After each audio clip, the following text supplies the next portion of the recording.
I think a motto that we all laugh at is everything's going to work out because it has to.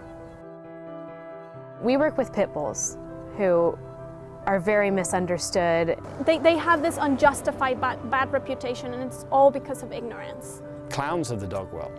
They make you laugh, they're goofy, they're silly, they're incredibly affectionate. So we hold adoptions on most Saturdays, and it's insane. We bring in 30 dogs from all different places, and we stick them in crates under tents, and we basically are showcasing them to find homes. Sometimes we have people who applied for these dogs during the week, and they come down to meet the dog. Sometimes we have people who apply for a dog and the dog isn't necessarily an appropriate match. We only place dogs in the homes that we feel are appropriate. Karma rescues dogs are either in cage-free daycare, in foster care, or in 2-week boarding for quarantine to make sure they don't have kennel cough or God forbid, anything worse than that. Karma dogs also work closely with local trainers to make sure they're on their best possible behavior before being adopted. Karma Rescue is one of those few rescues that's actually training the dogs before they go home. A lot of dogs need a special kind of home. They need a certain kind of owner. And we would do an injustice to everybody concerned if we put the wrong dog with the wrong person. Karma Rescue has also created many special programs that go beyond saving and rehoming dogs. We're very big on education. Education really is the key to this. Animals are euthanized every single day in the LA shelters, over 200 a day just in Los Angeles. And that's every single work day. We bring dogs, we bring usually 3 or 4 dogs with volunteers that the students get to visit with during our presentation, and that makes a huge impact. Again, our visit opens the door so that they can see that there's a dog in front of them that's not dangerous, not ill-behaved. A lot of these kids in these lower income areas, A, don't know about spay neuter, and B, see their dog having puppies and they think that it's, the myths of spay neuter, like, oh, it'll change our dog, or our dog will turn a different way, and it's a mean thing, and it's cruel. And what we try to do in this program is not chastise people for not having spay neuter animals, but to explain to them what that means on the outside. Like that one female puppy can make 3 million puppies, and 3 to 4 million dogs die in the shelters every year in the United States. We also offer them solutions and places that they can go to get their animal fixed at a low cost, or sometimes even free. The Guardian Angel program, it's strictly for the dogs. We're trying to match up all the dogs that we have with a volunteer. And these volunteers will go take the dog out on a Saturday that we don't have adoptions, on a Sunday, but basically become their buddy. Fostering a dog is probably the most invaluable program we have at Karma Rescue. They treat you like a family. Some organizations, once you adopt the dog out, then that's it. They don't really talk to you, they don't really care about you, they don't really follow up. With Karma, they did. When a dog is in a foster care, it opens up a chance for us to go get another dog from the city or county shelter. It's metal grates and concrete, and in the winter it's freezing, and the dogs are on the bare concrete. Some of them are in pretty bad shape, and they want to get out. I mean, the friendly dogs especially, you walk by, they look at you and their tails are wagging, and it's so hard to walk away. It's horrifying to see all those animals, because you know in your heart there's not enough homes for all of them.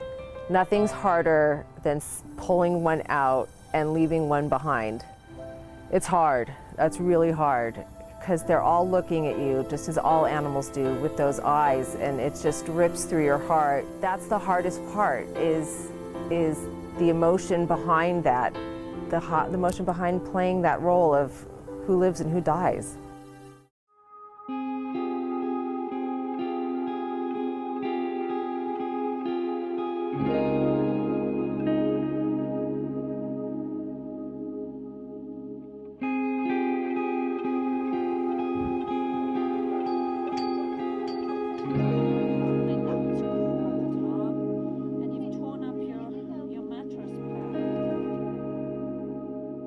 "89 dogs living in makeshift runs, chain link fences, in 31 degrees at 3:30 with a light snow was our first introduction of the weather when we went up there that day.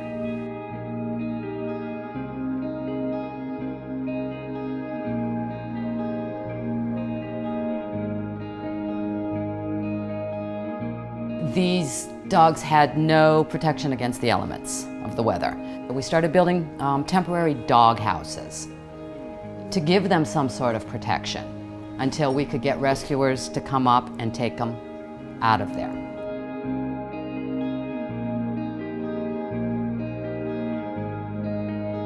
The Mojave Desert is in Kern County. It's unincorporated land. Rules and regulations are not as stringent and severe as they are in cities such as Los Angeles.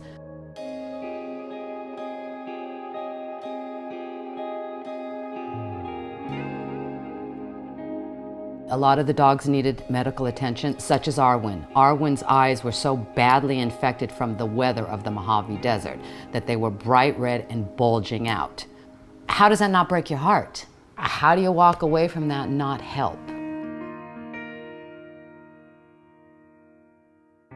A lot of rescuers came in under the duration and the guidance of Karma Rescue and pulled these dogs out.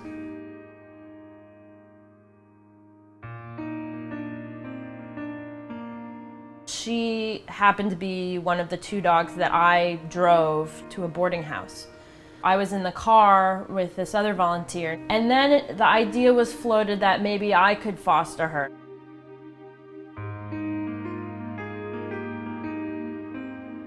Her eyes looked really red all the time, and sometimes the red film would start to cover her eyes.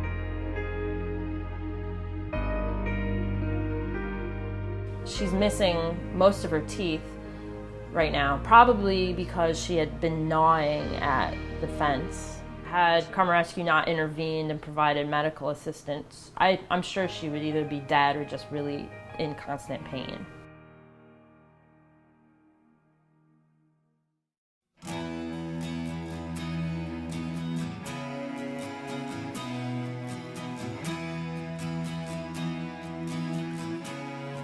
It's amazing to me, dogs like Arwen, they really do make a full recovery, and she doesn't bear any grudge against people.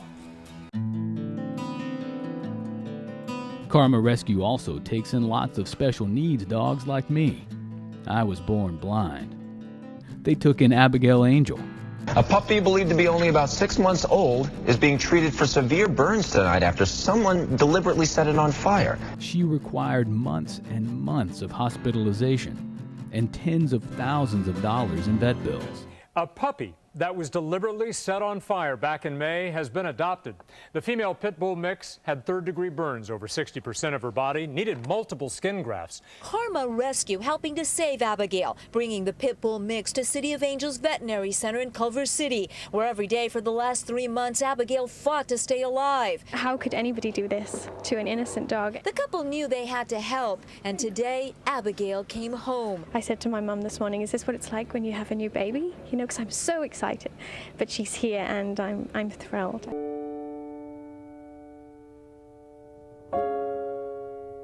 Willa was brought to the shelter as a stray. She was found roaming the streets. She was in horrible condition. She had scars all over her muzzle. She had an abscess on her face, an abscess on her neck. You could actually see the skin on her neck is really infected and hanging down. We think that Willa was a victim of dogfighting. Dogs with fantastic temperaments are often used as bait to train other dogs to fight.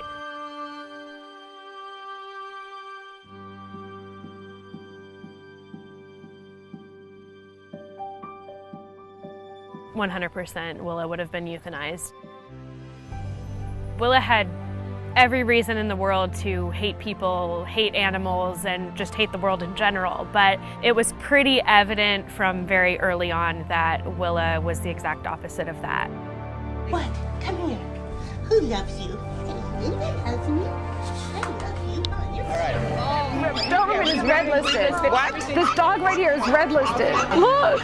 Oh my God. Okay, we gotta find a rescue. I'll put $400 on it, but we gotta find a rescue. Just raise your hand who has a dog who hasn't been adopted. Who's got red listed dogs? Red listed dogs. All these dogs here that are gonna get killed. If Francis takes one and there's only 2 dogs going back. 2 dogs go back. One more. Just let me just the East LA dog and it's fine. And if you take them, that's it. We're done. So happy. Good therapist, you probably wouldn't need to do this anymore. I have a very good therapist. He's going to be very upset with me. So we basically took in like 11 dogs. It's been a long day. It's 12 o'clock right now, midnight. I have 5 bloodhounds that I don't know what I'm going to do with, except for that they're coming back to my house tonight for the night. Just as we need donations, we need volunteers. Karma Rescue doesn't run because of any other reason besides volunteers working their tails off. Anyone who puts time into Karma makes Karma. Everyone has different roles, so not one person can make this rescue. It's a whole collective group. The reason why I keep coming back to Karma Rescue is because they are very, very professional. We accept anything, so we will take your money gladly, and you know, you will be recognized for that, so we'll name a dog after you one day. We need donations. Bottom line, we are a nonprofit organization. We're tax deductible. We need donations. We cannot do what we do without donations. It is key. We do this because we save lives. It's just something that I can't explain it. All the hard work that goes into it, the brief happiness is so overpowering. To know that you brought a family a dog and gave this dog a second chance at life.